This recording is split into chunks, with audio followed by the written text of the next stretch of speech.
All right, welcome this afternoon. We're going to do a mic check. We've got two Bens online, so if either one of them want to say they can hear us. This is Ben Stanley. I can hear you, Chairman. All right, very good. Thank you. We can hear you as well.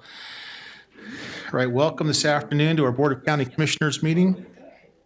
And as always, we start with a prayer, reading our thought, and then we ask for somebody to lead us in the Pledge of Allegiance. I do have a volunteer, Dr. Raul Kadus from the Utah Valley Islamic Center will be giving the prayer, reading or thought. Come on up. I'm sure I slaughtered your name, but you can correct it if you'd like.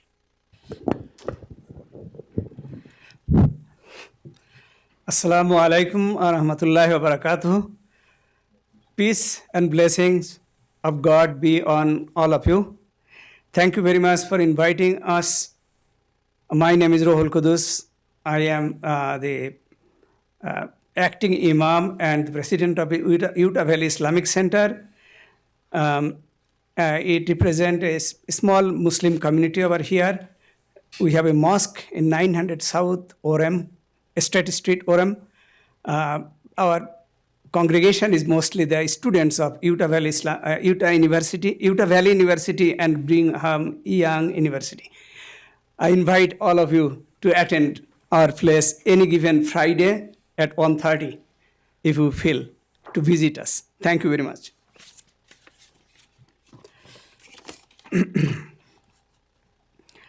Bismillahir Rahmanir Rahim. In the name of God, the most beneficent, the most merciful.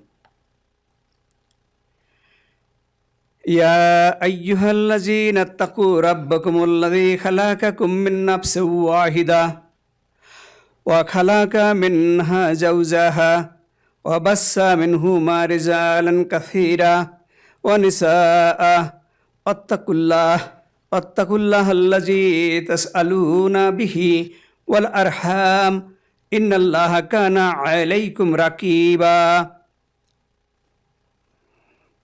O mankind, be conscious of your sustainer, who has created you out of one living entity, and out of it created its mate, and out of the two spread abroad a multitude of men and women. And remain conscious of God, in whose name you demand your rights from one another, and of the ties of kinship through the uterus. Verily, God is ever watchful over you. Yuridullahu liyubayyina lakum وَيَهْدِيَكُمْ سُنَنَ الَّذِينَ مِنْ قَبْلِكُمْ وَيَتُوبَ عَلَيْكُمْ وَاللَّهُ عَلِيمٌ حَكِيمٌ. God wants to make all this clear unto you and to guide you unto the righteous ways of life of those who preceded you, and to turn unto you his mercy. For God is all-knowing, wise. وَاعْبُدُوا اللَّهَ وَلَا تُشْرِكُوا بِهِ شَيْئًا وَبِالْوَالِدَيْنِ إِحْسَانًا وَذِي الْقُرْبَى وَالْيَتَامَى وَالْمَسَاكِينَ وَالْجَارِ ذِي الْقُرْبَى وَالْجَارِ الْجُنُوبِ والصاحب بالجنب وابن السبيل وما ملكت أيمانكم إن الله لا يحب من كان مختالا فخور. And worship God, and do not ascribe divinity in any way to aught beside him, and do good unto your parents and near of kin, and unto orphans and the needy, and the neighbor from among your own people, and the neighbor who is a stranger, and the friends by your side, and the wayfarer, and those whom you rightfully possess. Verily, God does not love any of those who, full of conceit, act in a boastful manner. إن الله لا يظلم مثقال جرة وإن تك حسنة يضاعفها ويؤتي من لدنه أجرا عظيما. Verily, God does not wrong anyone by as much as an atom's weight. And if there be a good deed, He will multiply it and will bestow out of His grace a mighty reward.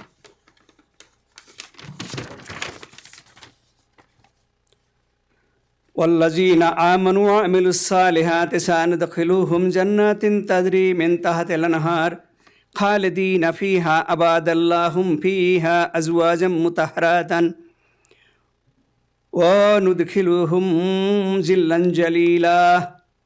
But those who attain to faith and do righteous deeds, we shall bring unto gardens through which running waters flow, therein to abide beyond the count of time. There shall they have spouses pure, and thus we shall bring unto them happiness abounding. إن الله يأمركم أن تؤدوا الأمانات إلى أهلها وإذا حكمتم بين الناس أن تحكموا بالعدل إن الله نعم ما يعظكم به إن الله كان سميعا بصير. Behold, God bids you to deliver all that you have been entrusted with unto those who are entitled thereunto. And whenever you judge between people, to judge with justice. Verily, most excellent is what God exhorts you to do. Verily, God is all hearing, all seeing. يا أيها الذين آمنوا آتوا الله وآتوا الرسول وأولي الأمر منكم فإن تراجعتم في شيء فردوه إلى الله والرسول إن كنتم تؤمنون بالله واليوم الآخر ذلك خير وأحسن تأويلا. O you who have attained to faith, pay heed unto God, and pay heed unto the apostle, and unto those among you who have been entrusted with authority. And if you are at variance over any matter, refer unto God and the apostle. And if you truly believe in God and the last day, the day of judgment, this is the best for you and the best in the end. إن الله يأمر بالعدل والإحسان وإيتاء ذي القربى وينهى عن الفحشاء والمنكر والبغي يعظكم لعلكم تذكرون.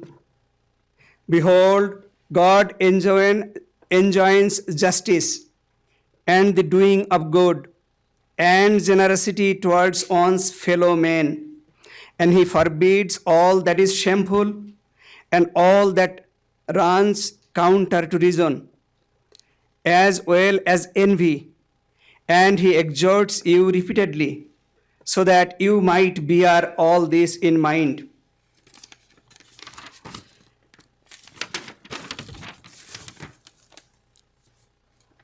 That is the end of reading the scripture, the Holy Quran. Now I will tell two short sentences from the sayings of Prophet Muhammad sallallahu alaihi wasallam. He narrated, "Those who have surrendered shall be bound by the conditions which they make. The faithful treasurer who pays what he is ordered with A willing heart is one of those who give charity. Every good deed that a human performs is multiplied 10 times, up to 700. And God has said, except for those, the first, for it is done for my sake, and I shall reward it even more. The person leaves his desires and food for my sake. And that is narrated in Bukhari and Muslim. I thought that I am giving this from 1250 to 210, so I made a little bit bigger, so please forgive me. So let us finish with prayer.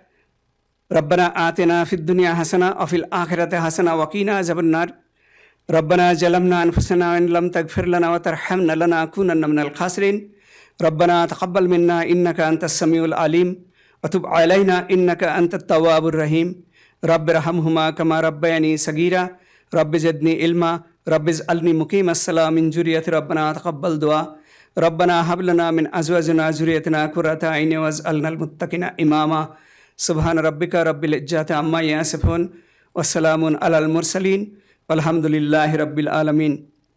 This prayer means that, O God, give us whatever good thing in this earth and whatever good thing in hereafter. And bless our parents and make our family and our spouse as if they are the light of our eyes, and make us love our community and people. Amen. May God bless all of us. Assalamu alaikum. Thank you. Imam, thank you for coming. Thank you for that. If you would, if you can, would you stand for one nation under God and repeat the Pledge of Allegiance with me?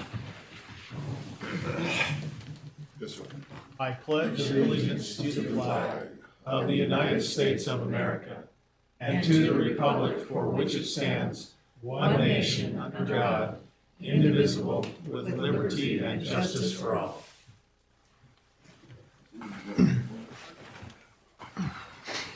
All right, thank you. We'll now look at our agenda. On our agenda, we have a consent agenda, which is blank. We will attempt to fill it with items that we have looked at individually and agreed to. And if we don't agree to something and we want to hold it for discussion, then we'll hold it and we'll keep it on our regular agenda.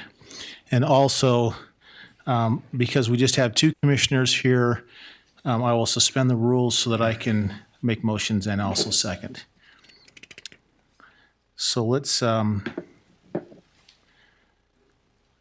go through the agenda 1 through 10. Commissioner, are there items there that you'd like to hold? No. If we could hold number 3. 3.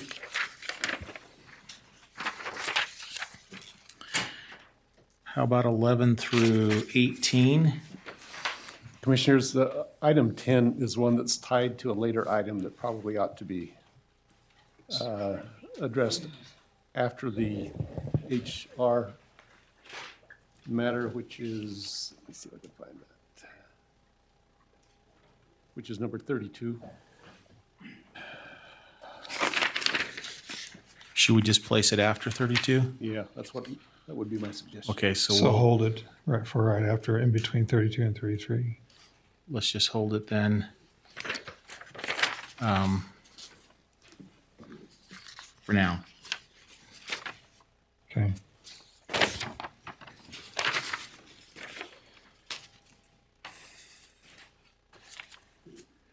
Okay. So 11 through 18.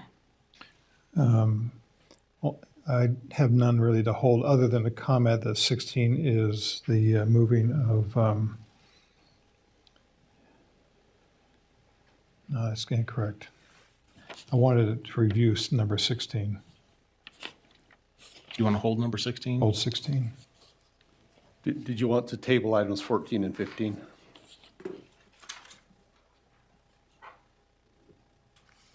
Yes.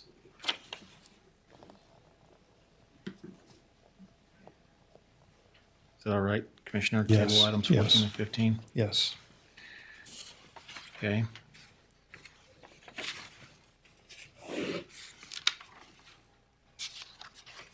Okay, and then items 19 through 31. Next page, I don't have anything on there to hold.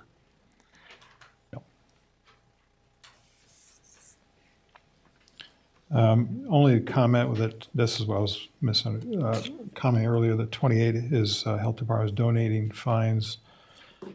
They've accumulated about 9,500. They're going to donate it to the Children's Justice Center.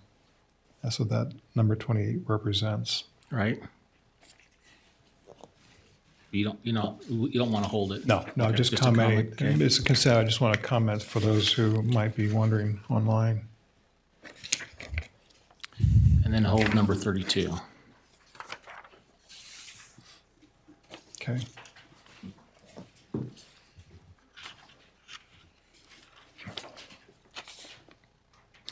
And then on our closed meetings, I know we'll need number 34 and 37 and possibly 35, but I'm not sure. No? No? Not that I'm aware of. Okay. Or 36? No? Okay. So strike 35 and 36. Okay. We'll leave it on consent to strike 35 and 36. And then for 34 and 37, we'll approve and set a date, time, and location following this meeting for those two agenda items. We'll leave it on consent to do that. All right. With that, Alice, do you want to run through that? You bet. Okay, I have us holding agenda items number 3, and we're holding number 10, but to discuss it after item number 32. Tabling 14, 15, holding 16 and 32. And then for closed meetings, we are going to hold as stated numbers 34 and 37 and striking 35 and 36. That's what I have. That's, I agree with that, yes. Okay. Thank you, Alice. Okay, on number 3, there's a number of items on here. Number 3 is to approve the property tax actions, including the recommendation letter.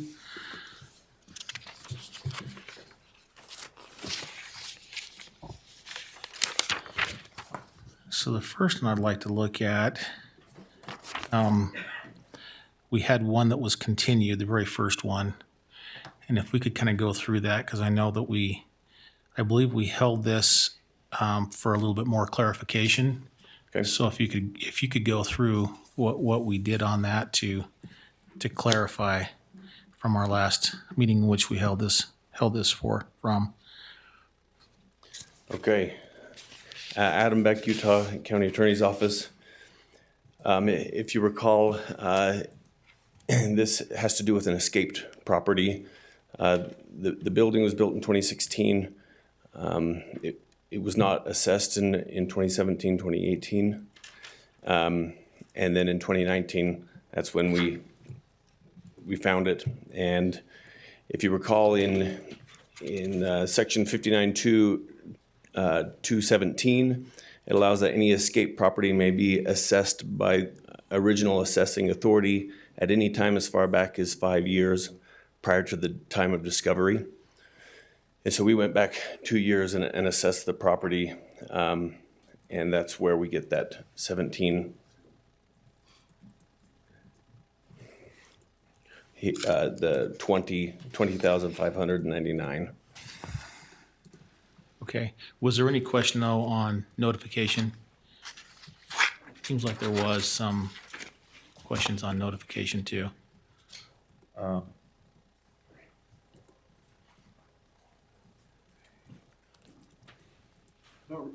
Bert Garfield, I don't recall any questions about notification, but the history was, it was one building. It was under the name, the Christ Evangelical Church. It appeared to be a church. So but it turns out that only half the building's used as a church. The other half is used as a gymnastics tumbling studio. So once we realized that it was a business, we picked it up. But at the time it was being built, it appeared that it was all going to be a church. Okay. So that's it. All right, thank you. Thanks for that. Do you have any questions to that one? I do not. Okay.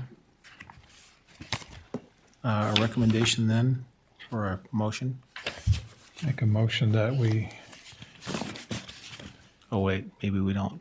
Well, we don't necessarily need to make motions in this. We'll have to, No. if we want to.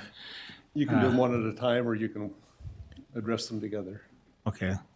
Let's do them one at a time, just so we know, and then the others, we can lump them together. which page is that one? Are we looking at the first page? Yeah, that's the acceleration building. That's the very first item then? First item, Okay. Deny that request is my motion. And I'll second that. All in favor, say aye. Aye. Aye. That one's denied with a 2-0. Okay. The other one is the Hales property. Question on this one is if the BOE adjusted the value, why are we not going with the new value?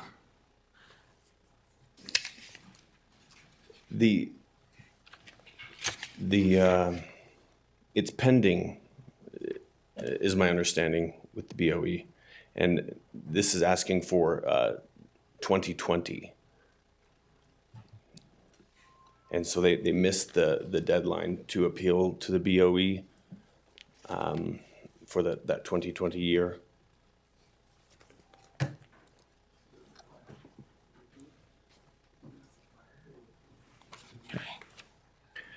Because it's pending for this year? The 2021. Yeah. So So we haven't gone through that process yet, and this one's for 2020. this is the property that was burnt in a fire. So it was, what do they call it? The Knowles Fire? Knowles Fire, yep. Yeah. So, based upon that, in 2021, we basically reduced the improvement value for the property because it was damaged. We took it down from $224,000 in value down to $17,000. Oh, okay. $17,000 in value. That makes sense. So did that fire happened in 2020, end of the year, or sometime in that year? Yeah. June of that year? June 20th. So that reduced the taxes from Got it. $27.62 down to $9.75. So 9%. So it's still being taxed on land, very little on the buildings, even though as from what we can tell, not all the buildings were destroyed. But what they're asking for is relief, from what I can tell, relief on top of the reduction in valuation due to the fire. But we did reduce the value due to the fire. For the 2021 season, or for the 2021 tax season. Correct. Okay. And you're looking at the steel and mine owners? Is that the one? Because I have 598 here. Hopefully we're talking about the right one. No, this is the Hales. Hales, yeah. Okay, let me roll Pauline down. Hales. Okay, because that's 1,038. Yes. Let's just make sure the numbers are right. Yep, that's the one. You're saying 900 something. I just want to make sure I got They're it. asking I have a for, little bit different they're asking number. for an abatement on that. Yeah. they're The asking for- abatement number is 1,038. Okay. I don't even think they were taxed that, but anyway.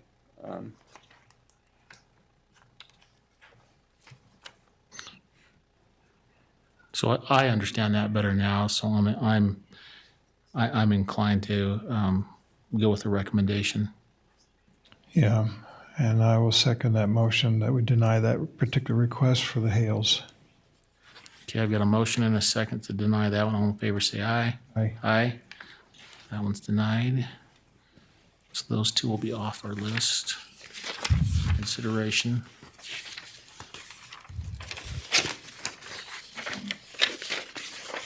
Okay, the Endo-C LLC, Paul Martin.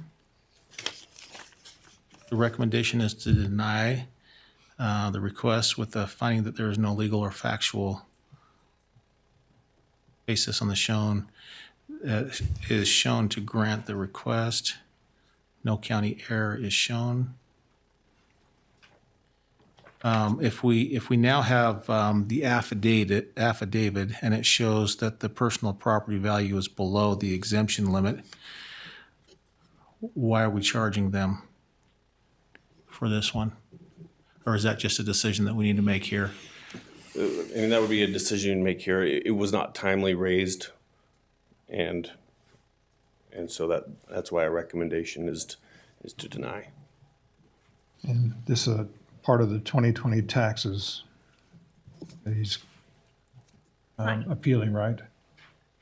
I'm Paulette Stetzer with Utah County Assessors. That year they were estimated due to no filing received before the due date. So that is why they were estimated. When did they file? Well, they filed for the 2021 year, but they did not file for the 2020. So when you file the following year, the estimation is removed for the current year, but it doesn't go back.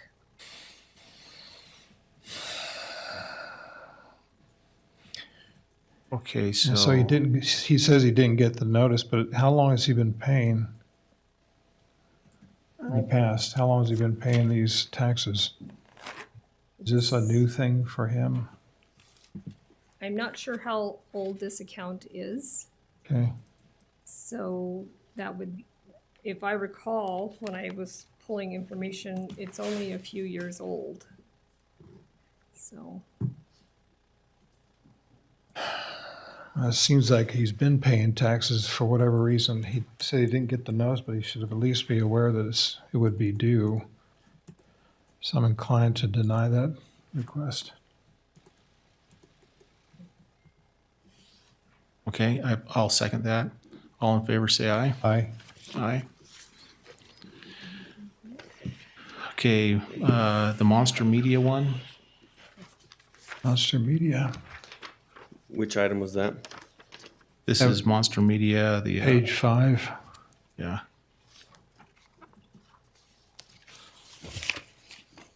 This one here is also the personal property is below the state level. You get to it.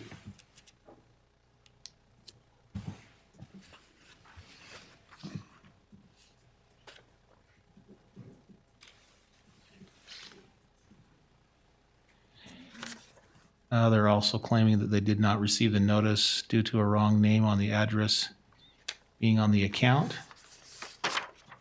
As a result, their account was estimated. correct. This account was made inactive in 2017, and what occurred is they had just relocated but did not notify our office. So they actually were in business from 2017 till the time that we made them active. So in turn, when the affidavit went out, it was mailed to what we had on file.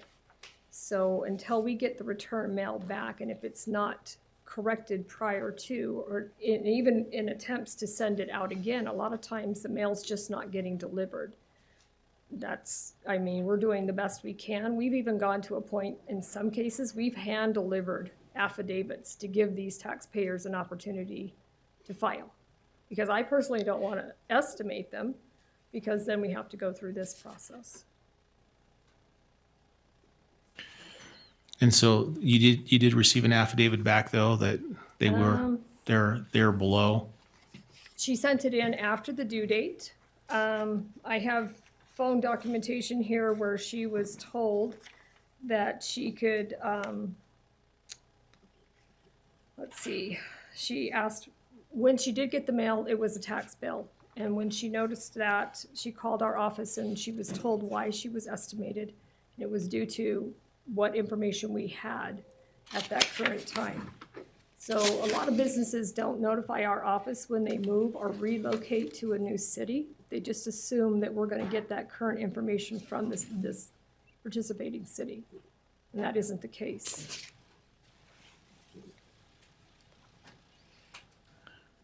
And again, they've been in business, you said, since 2017? Right, they were made inactive in 2017, and it was made due to a filing that we had received stating that the business had closed per their web filing, closed in April 1st, 2016. And so at that point in time, our account was made inactive. It was made active again in December of 2020, so they got a 2021 affidavit. So, and then no filing was ever received, but I don't show anything as mail being returned either. So to our understanding, if we don't get any undeliverable mail, they've received it.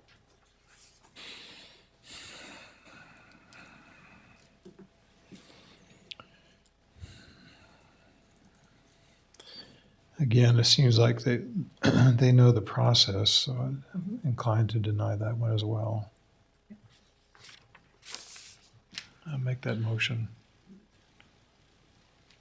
And they had, how long have they been in business? Do we know? Well, to our knowledge, at this point in time, we're assuming they were open, even though they had told us they closed in 16.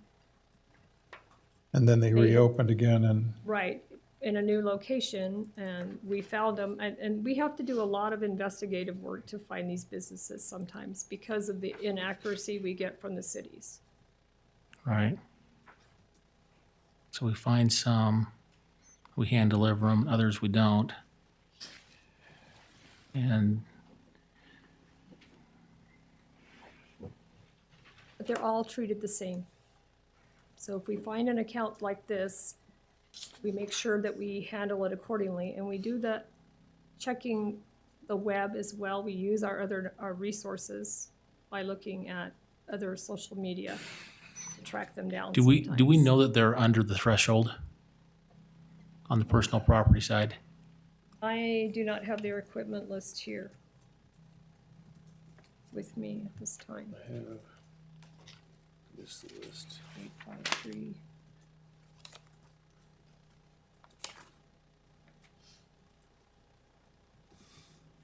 Okay, now when she provided the equipment list, it's not put on the current year. Because the filing comes in after the due date, which is set by the state, those equipment lists are added to the next year so that they can see what they're being assessed at that current point in time. So that list wouldn't have been put on 2021. This is the 2022 tax year. Right, so it was. So the list that was sent to you was 2022? Correct. It will be applied to the 2022 tax year, yes. It will not apply for this year because of coming after the due date of May 15th. Right.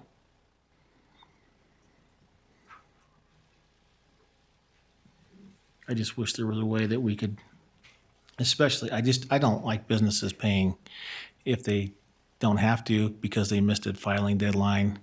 I wish there was some way for a penalty to be assessed instead of,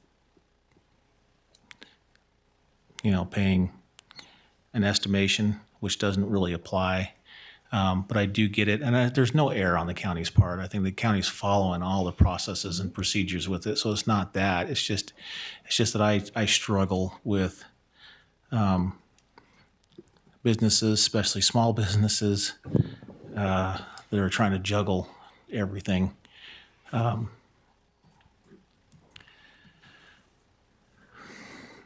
I wonder, Commissioner, would you be willing to hold this and continue this to see if they have a list for 2020? Because they have the 2021, excuse me, not the 2022, because they provided a 2022 and not a 2021. The on list she personal property. provided is she's saying that's what they had as of 2021, but again, when a filing comes in late, it's applied to the next year due to the fact that normally it's after the due date, which, like I said, is set by the state. And this year, actually, we had a longer filing time frame due to a server issue we had.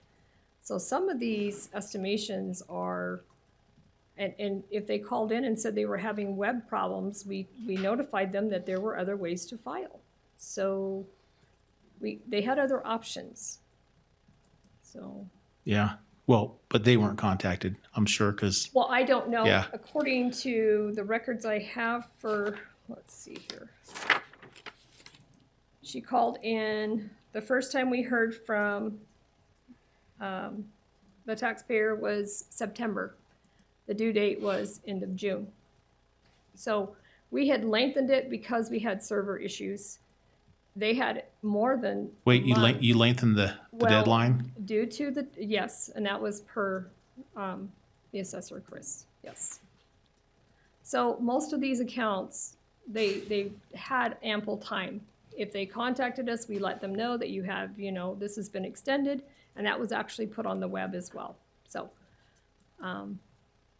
So if we have server issues or whatever, the assessor can lengthen the time. which we did. Which allowed a lot of businesses to file, especially if they misplaced their affidavit or they went out of town or whatever the case may be. Sure. But we were trying to help them as they are helping us at the same time. Okay. So that affidavit then we can probably accurately say does reflect the 2021, even though it was filed after. It's accurately reflects the 2021 personal property.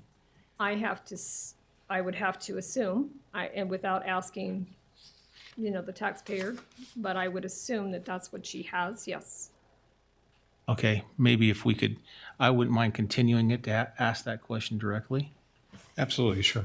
Not a problem with that. I will follow up.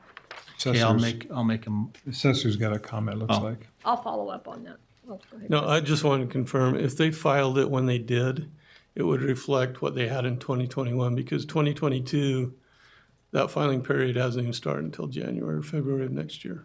So I would say what they have filed, but it was late, is would it reflect what correct was in reflection? 2021. So you would have that before you, yes. Oh, okay. Well, I'm inclined then to grant this, and if you're on the opposite side, maybe we should continue it so that we have a third vote. Yeah, let's just do that. Okay, we'll continue it then. Thank you. Okay. And then the next one,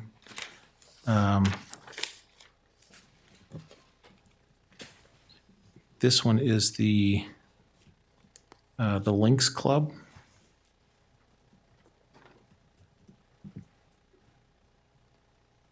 Can I go through the background of that one, if you would, Adam, as I'm pulling it back up? So it looks like she states that she tried to file filed that affidavit to show how much property she has.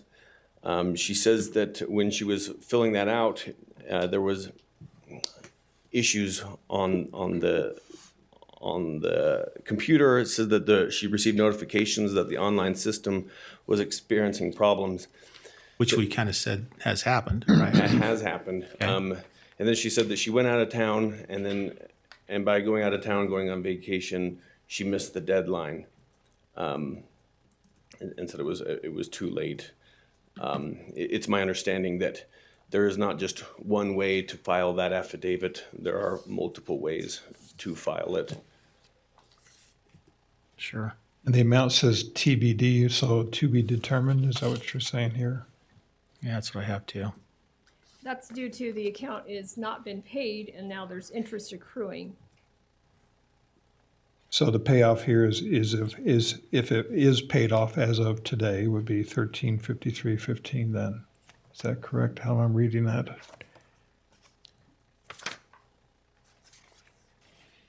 don't have the payoff. This one right here, just to make sure. This bill date was September. So that Okay. means it's accruing interest Yeah, as so we speak. you're right that as of September, it was 1336, but interest has changed that. Okay.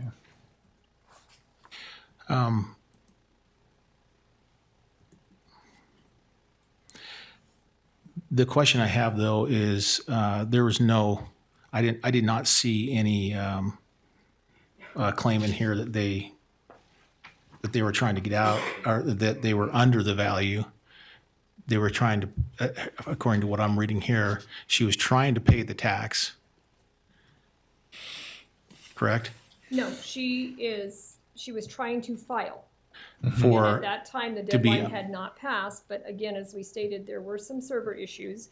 There was extended time, but when she came back, it was a month after.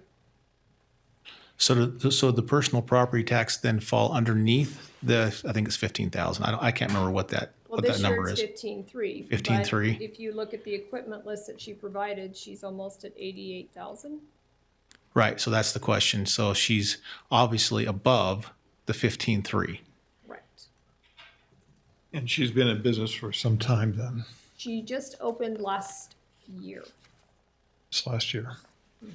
So my recommendation on this one, Commissioner, would be that that we don't abate the tax, but we would abate the penalties and interest and have her just pay. I'm happy with that. I'm curious, though, with the notification that there's problems with the system, does it also pop up a window saying you can also file through these other methods? She was advised that when she called. Okay. Well, she called after. Let me look to see what I have for that. So I know that she had called multiple times. She was advised that there were other options of filing, which we tell everyone when we're having issues. You don't want to wait. If you're unable to file on the web, you're more than welcome to send it in the mail. You can send it to us in an email. We have our own email address for personal property. So there are other options, or you send it to the clerk personally. However you want to get it in, we try to help them understand it's important to get it in as soon as possible. Of the 1353, how much is this penalties and interest? It's on the tax bill.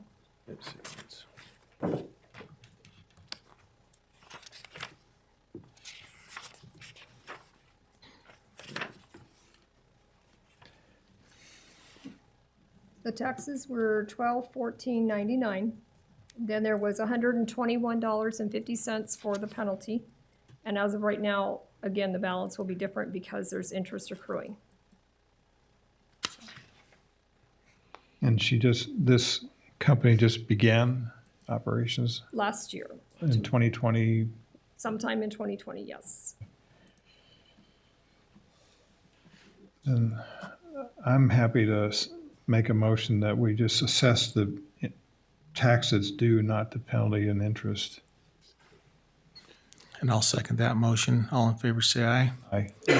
Passes Just for 2-0. clarification, that would be an abatement of those Abatement. taxes, not including the penalties and interest, correct? Not abating the tax, just abating the penalties and interest. Yes. So, okay. So we are approving the abatement of the penalties and interest, not the tax. Right. Okay. Okay. There's one more. Oh, we already did that one.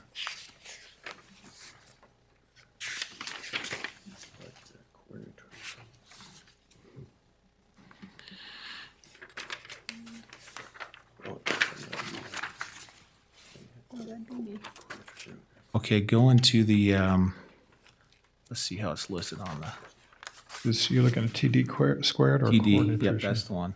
Okay. The first one on page TD squared. 66.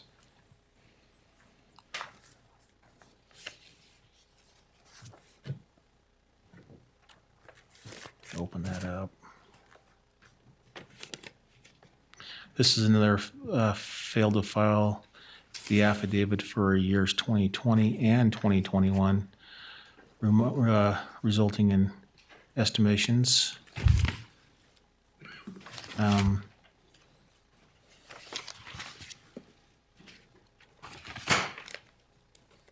Did they pay in 2020? Did they pay the 2021 or 2020?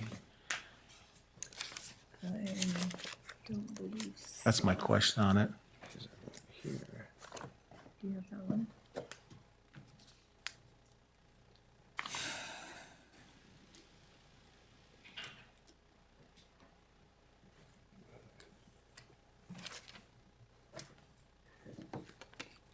tax bill will tell you if they owe 2 years.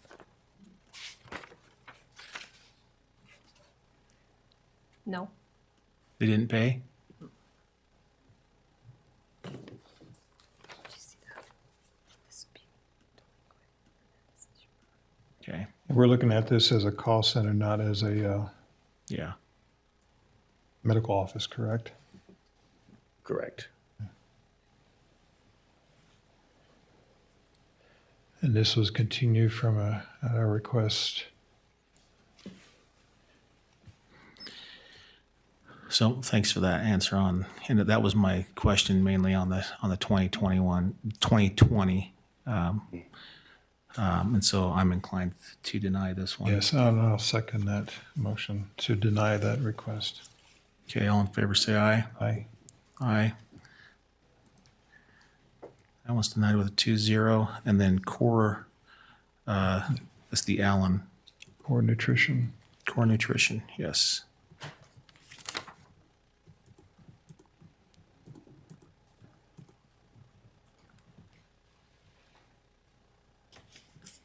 And get that open.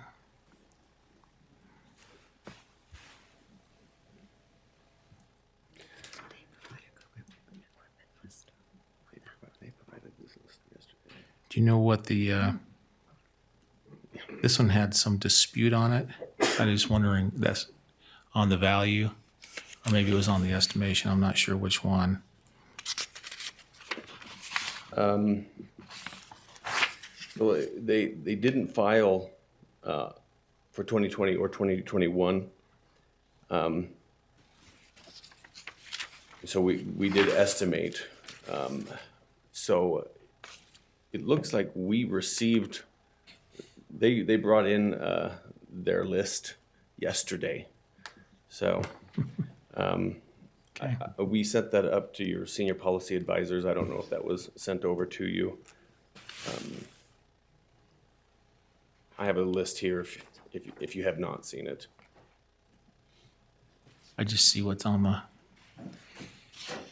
what does the amount come to?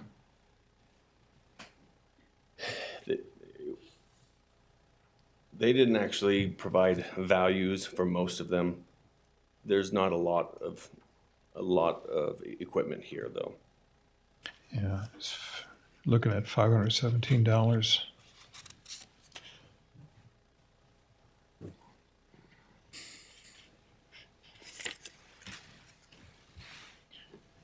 And they're asking for 20, all I see is 2021. So is there 2020 in here too? 2020 was not provided to us.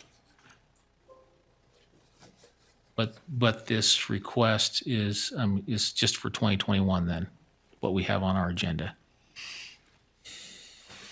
Look at the tax bill.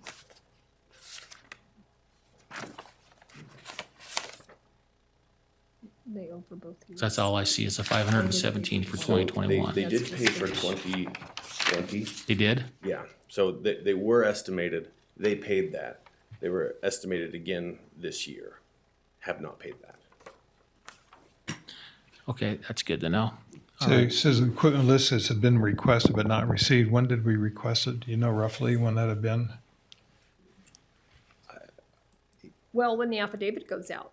The first affidavit goes out in February, the reminder goes out in April, and. they So have each to time wait. the request is made. Mm-hmm. And they paid it in 2020 but not 2021 yet. So if they paid it in 2020 and they were estimated, if they agreed with it or not, they still paid it, right? And I would assume that this would be on a higher priority for this year to at least get the application in if it was underneath. And we didn't receive that. Not until yesterday, from my understanding, and I didn't get that, so I wasn't aware there was a So small list. I'm that was inclined to provided. deny this one, Commissioner. Yeah, I'm inclined to deny this is for 2021. Okay. I'll second that. All in favor, say aye. Aye. All right. So now if we can have a motion for the remainder that are on there. I think the motion would read that we approve the recommendations shown on the attachment recommendation letter number 2021-9 in Agenda 3, With the exceptions of the with the ones that- exceptions as specified, yes. Okay, and I'll second that. All in favor, say aye. Aye. Aye. That passes 2-0. Thank you for going through, oh, she's already gone. Tell her. Going through that with us. Okay. Normally we'd go to agenda item number 10, but in this case, we're going to go to agenda item number 32 first. This one was a continuation. We had some discussion on this one. This was adopt a resolution approving revisions to the human resource management policy. I know it says overtime policy, and we've already had that discussion multiple times. Ralph, go ahead. Yes, we have. So the clarification that was added to this is that, and this is right out of the federal regulations under FLSA regarding law employment, off-duty, supplemental employment, or outside employment is what we call that. So the changes in the clarification are in alignment with the federal code that says that the hours work for these types of assignments are not to be included in the calculation of overtime in their regular job, essentially. And that's essentially the clarification. We are stating what we will pay, the rate of pay will be for these assignments. That's part of this, or that was the kind of the why we started doing this, but we did want to make sure we were clear with the sheriff and what the intent is of this change, and that it is in alignment with the code. So that's the bottom line. Thank you for doing that. That was the big question last time, if it counted or not in the hours. Probably for note as well, since this is a contract, and I'm for this. I'm not. From our conversation, but just for note that since our fee schedule, when it comes to what that dollar amount is, and I can't remember it's like 69 and 75 It's, or different 75 and 85. 75 and 85. Are the okay. two rates, which were actually updated last year. Were updated last year, and so if and when there's increases to that base that we're basing this off of, which is the sergeant salaries. If they go up in pay, then we'd have to adjust. We should automatically adjust to that as we're going through this too. Yeah, absolutely. Okay. And I think that's understood. Okay. Okay. Commissioners, I would suggest that item be tabled till after the closed meetings. This item? Yeah. Okay. Better be some strong reason for it. So that one discuss those and number 10 too then. Yes. Okay, I'll be Are ready. you okay with tabling it? Well, if council says we should, there's something I hadn't heard, but yes, I'm good for tabling. That's number 10, number 32, Yep. until after close. Okay, all in favor of doing that, say aye. Aye. Aye. After all that work. All right, we'll see. Okay, we tabled number 14 and 15.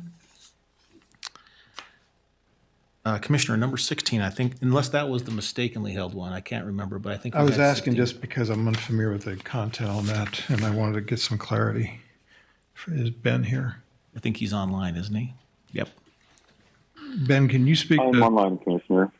I see the agreement, can you speak to that, number 16? You betcha. The Utah County Attorney's Office Bureau of Investigations is requesting this specific contract for a officer-involved critical incident case that they have. This is a consultation agreement with these experts to help them provide an opinion on a specific case that they are dealing with. So they're providing the support to the sheriff's office.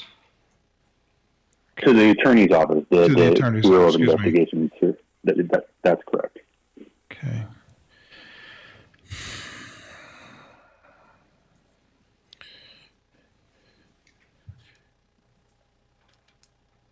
I was curious only because I thought they had the infrastructure for that in place.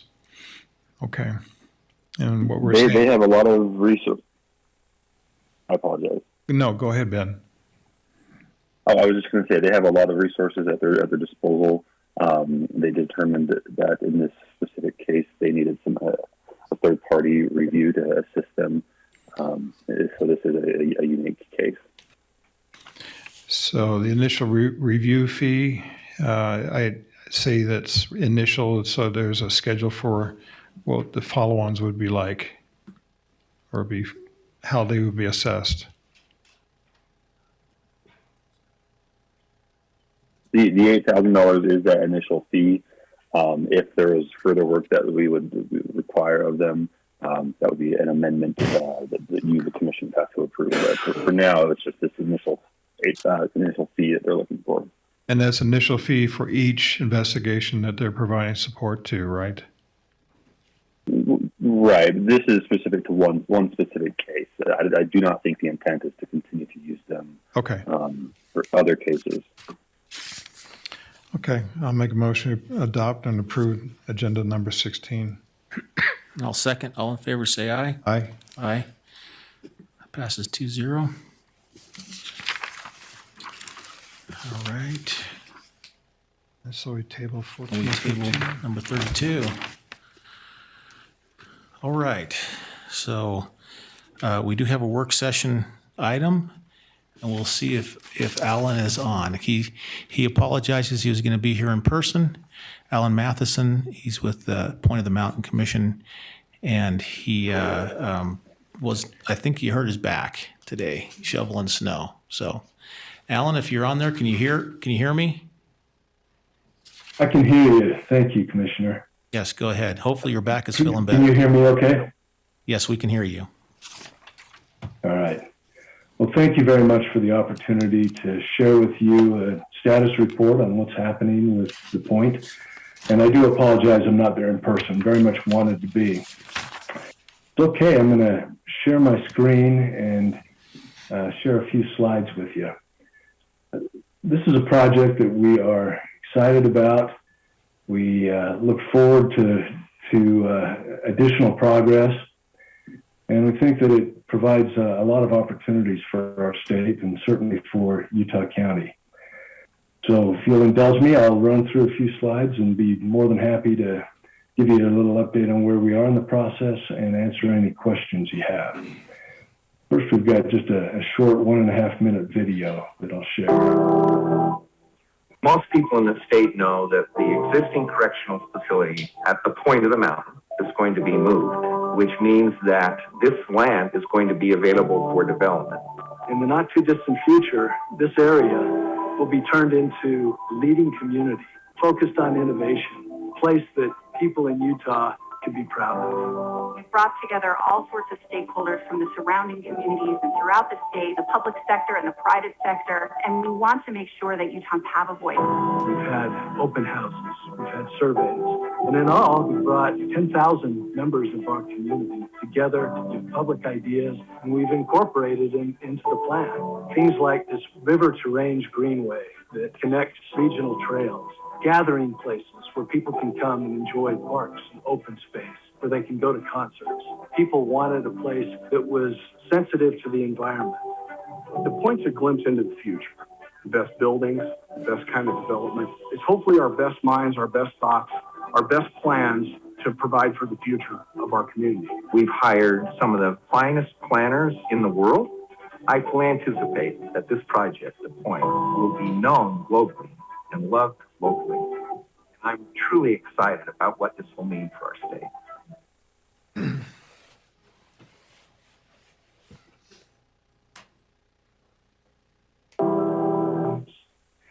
Well, you're familiar with this site, currently occupied by the Utah State Prison, 600 acres approximately, well situated with views next to high-capacity transportation systems, future transit, the heart of Silicon Slopes, kind of between Utah's leading employment areas, fastest growing state in the country, and in fact, We've had a lot of national attention focused on this site, national conferences referencing it as one of the best or maybe the premier development opportunity in the country over the next several years. The point of the Mountain State Land Authority is established by the legislature, was created in 2018, and it sets out a number of goals and objectives for our organization, including job creation, workforce training, improving quality of life, looking at balanced residential, commercial growth, big emphasis on sustainability, improving air quality, using fewer resources. Transportation is important, and importantly, a nationally recognized research center, which we take to mean kind of an innovation piece. We're overseen by a board of 11. The co-chairs of that board are the Lieutenant Governor, Deidre Henderson, and Representative Lowry Snow. In total, we have 4 legislators, 2 local mayors, the heads of 2 key state agencies, the Commissioner of Higher Education, and private sector real estate professional. Our board has adopted some guiding principles that we take seriously, and they kind of guide the decisions that are made. And number 1 is promoting the public interest. It's just non-negotiable. This is a site that is owned by the state, meaning it's owned by all Utah residents. We have a solemn obligation to them to provide a return. And that return is certainly economic, but it's also in terms of quality of life. So we take that seriously. Setting the standard means that we want this to be a model development to show that we can continue to grow in thoughtful ways, in ways that reflect the values that we hold as Utahns. The next one's important, is think regionally. We don't view this as a 600-acre site in isolation. It's a potential catalyst to create opportunities in the broader region. And we think that it's just vital to coordinate with our surrounding neighbors, communities, counties, and seek opportunities to collaborate and expand regionally and not just here. And then, of course, we want to make sure that we do this right more than we want to do it fast. We want to make sure it's a place that will be beneficial to generations to come. And then process is critical. So we've recorded all of our meetings, put them on our website. Everything we do is live streamed. And we want to make sure the public can know what's going on with their project. So we mentioned in that video that over the last year, more than 10,000 members of the public have been involved in various ways in providing input into the project. And it's been helpful, and we've incorporated that input into our planning. One of the ways that's been done was through 5 working groups that met repeatedly, explored kind of in depth various concepts they wanted to see at the site, and developed what we call the key vision elements. They're really the planning pillars for this opportunity, including having a vibrant mixed-use community, future-focused multimodal transportation, economic opportunity, focusing on innovation, solving problems, a place that reflects Utah's natural values, and collaborating with all partners. So that gets us to the framework plan. This is a plan that was released in August. It was created with some outstanding professionals, Skidmore, Owings, and Merrill, or SOM, internationally recognized. And again, focusing on reflecting our values. There are a number of signature features in the site. One is that this will be Utah's first intentional 15-minute city. And it's just the right size for it. And that essentially means that you can access your day-to-day needs within a 15-minute walk. This is an illustrative plan, and I don't know if you can see my cursor on here, but I'll just point out a few features. One is this green lightning bolt that goes from the northwest to the southeast that we call our River to Range Parkway. And it connects the Jordan River Parkway Trail to the regional trails on the east side of I-15. We also have this north-south boulevard that's going to connect the interchange at 6th West and Bangerter to 146 South. There are a number of parks in this area. About 25% of the project is open space. And, every resident, every employee will be within a 2-minute walk of meaningful open space. There are a number of kind of green connections throughout the site that allow you to access any place on the site without getting on a road. We have a central core that will be part of the first phase of development that includes really a mixed-use hub. It'll be residential, office, retail, entertainment, and recreation. We have an area designated for institutional use, and the legislature has funded a project with the Utah System of Higher Education to develop an innovation district at the point, a place where research can be conducted, promising ideas can be nurtured through incubators, accelerators, mentors, venture capital, and eventually commercialized to create jobs and to solve problems in our community. And I'm just going to kind of quickly run through a few other features. Mention this hub area where we hope people can gather and find it a place that's welcoming. Transportation is critical, one of the big challenges that I think we all recognize here.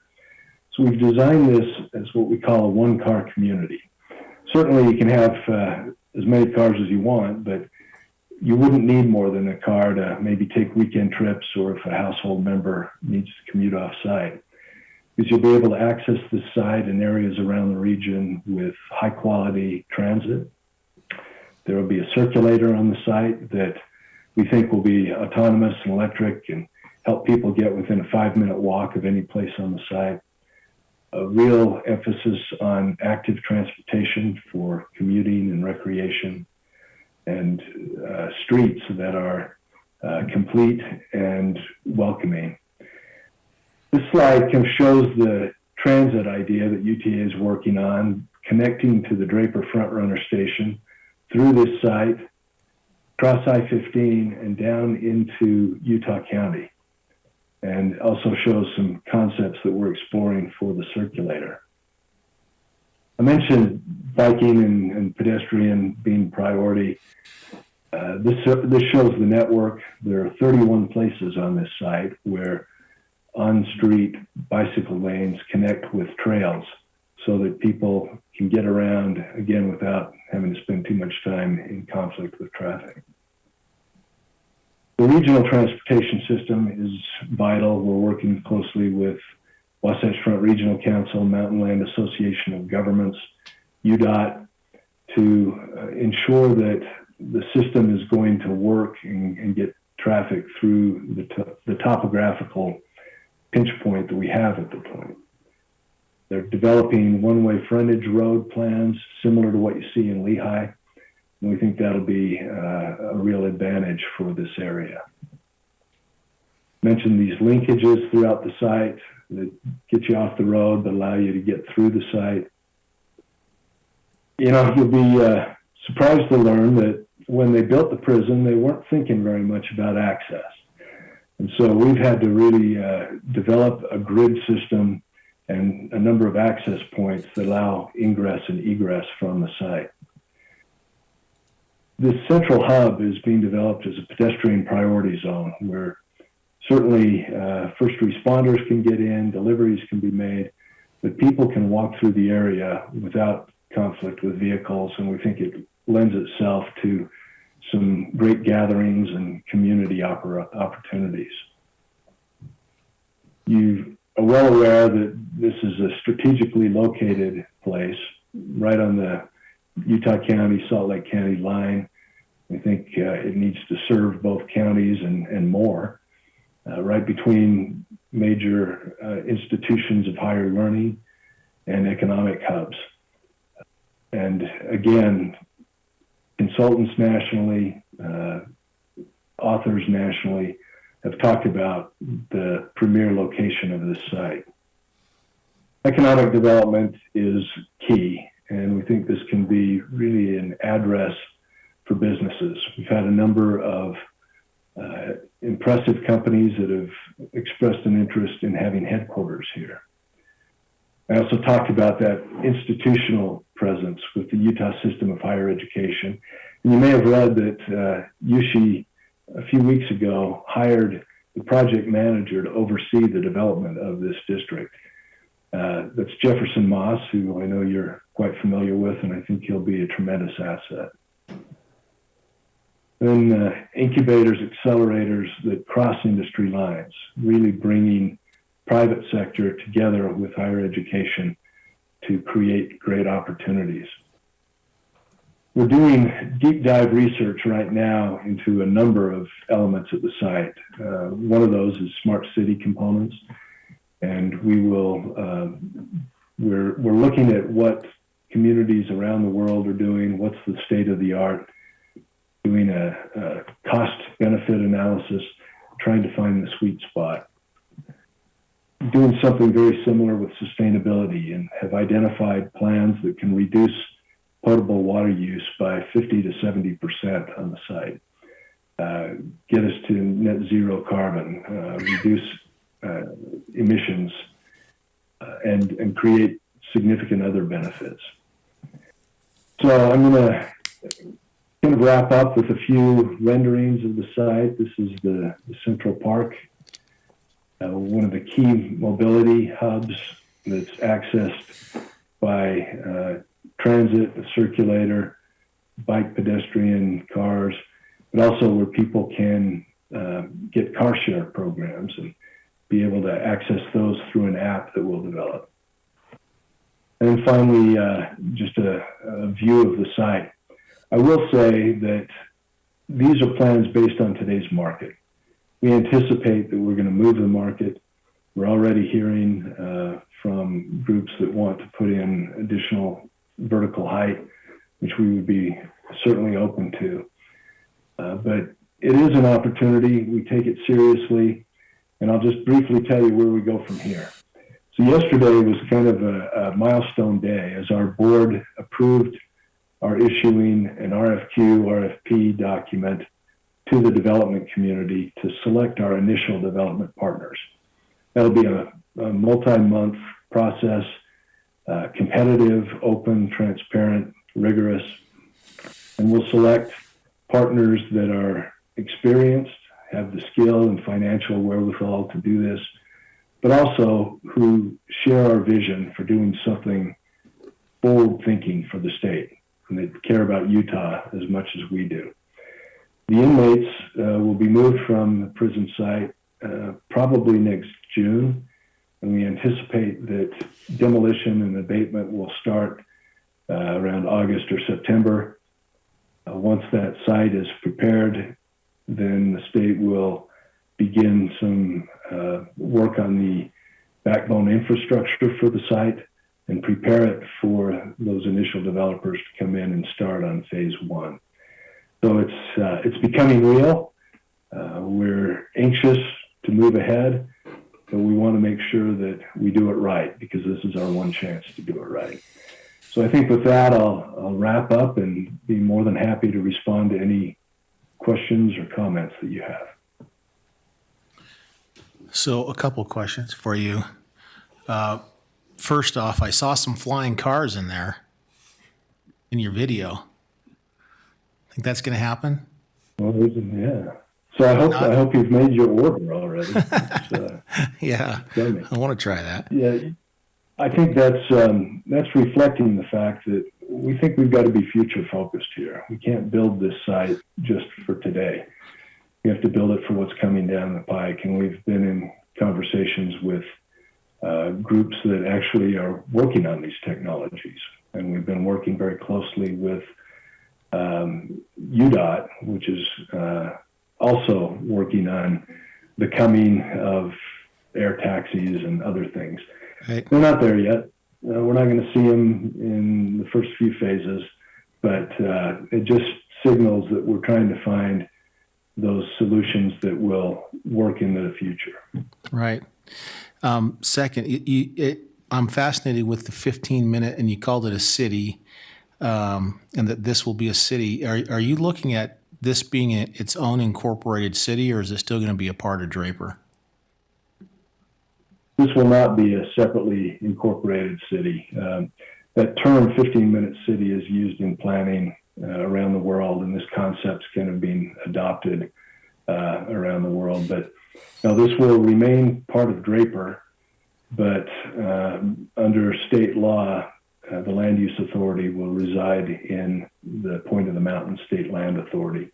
So we're working very closely with Draper to make sure that design guidelines we put together are generally consistent with theirs. We want to make sure that, Draper said that they're going to provide municipal services to this site. We want to make sure that if roads are deeded to them, that they meet their standards and they can take them over with confidence. So there's been very close coordination. We'll have an interlocal agreement, but over time, at least for the foreseeable future, the state will maintain land use authority. Yeah, but eventually, probably, they would maintain their taxing authority. Draper City would on the Yeah, property. we will need to have a system that compensates Draper for the work that they put in on this site. And so that's part of the discussions that we're having. And then on your business resource center, are you tying that to a university or multiple universities? Because usually business resource centers have some sort of tie. You talked about higher education, but is it a standalone, or are you going to tie it back to universities for that business resource center? Yeah, the Utah system of higher education, so all of the state institutions are part of this. And this is being designed and run out of the commissioner's office. And as I mentioned, they've hired Representative Moss to be project manager for that. I think the vision is that, it'll probably be the strengths of the various organizations or institutions can be brought to bear at this site.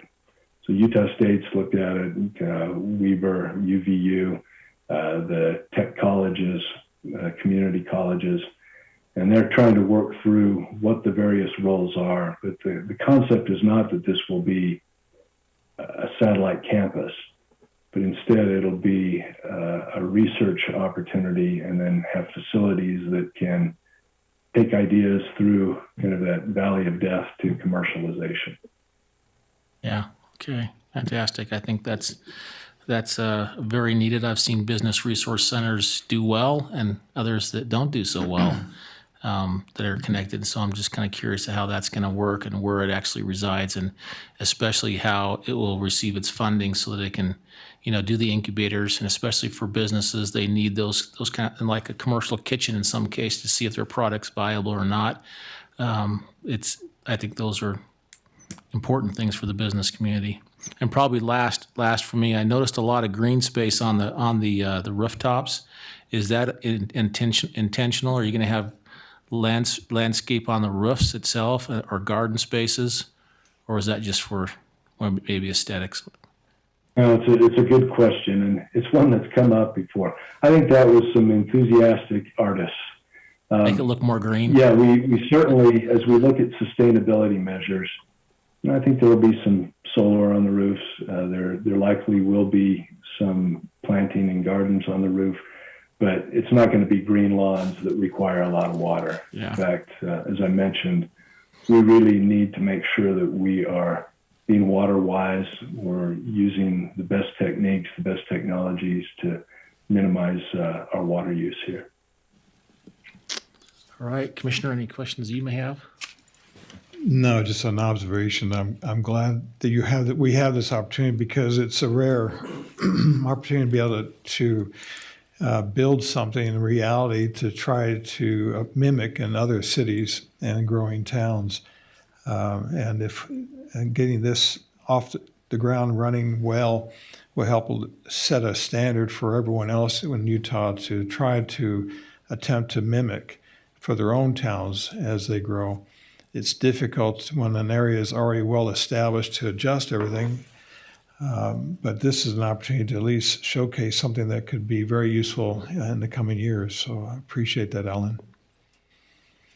Well, that's a wonderful point, and I agree with you. We need to try some things here that maybe demonstrate that new approaches, new technologies can work and be a model for others. This is a statewide project, as I said. We want input. The reason that we're meeting with you is to make sure that you stay up to date on what's happening, and we always welcome your input, your ideas, concerns you have. I'm more than happy to visit with you about those and make sure that as we move ahead, this is a team project. All right. Thank you. Thanks for that presentation, and get better soon. Thank you. All right. With that, are there any public comments? Seeing none, we will move into our closed meetings. Thank you.